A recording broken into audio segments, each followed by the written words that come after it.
কিশোরগঞ্জে ভৈরবে online ব্যবসায় আগ্রহ বাড়ছে নারীদের। নিজেদের স্বাবলম্বী করার পাশাপাশি সংসারেও অবদান রাখছেন তারা।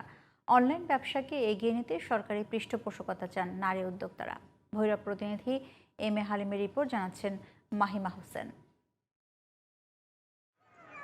২১ শতকের নারীরা পিছিয়ে নেই কোনো কিছুতেই।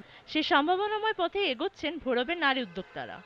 সংসারে কাজ ঘুচিয়ে বাড়তি সময় ঘরে বসে বিভিন্ন ধরনের প্রসাধনী, আকর্ষণীয় নকশি কাঁথা ও কেউ বা আবার নানা প্রকারের সুস্বাদু খাবার অনলাইনে বিক্রি করছেন। নিজেকে স্বাবলম্বী করার পাশাপাশি সংসারেও অবদান রাখছেন তারা।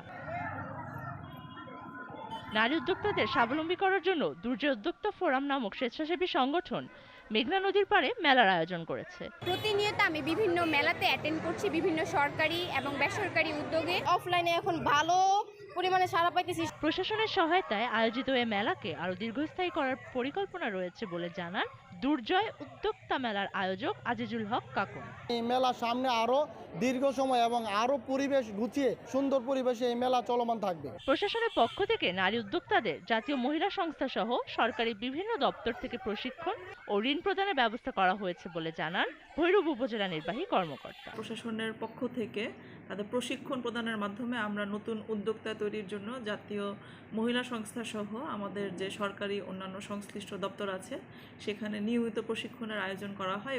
সরকারি সহায়তা পেলে নতুন কর্মসংস্থানের সুযোগ যেমন সৃষ্টি হবে, তেমনি নতুন সম্ভাবনার দ্বার উন্মোচিত হবে বলে প্রত্যাশা নারী উদ্যোক্তাদের। Mahima Hossain, GTV news.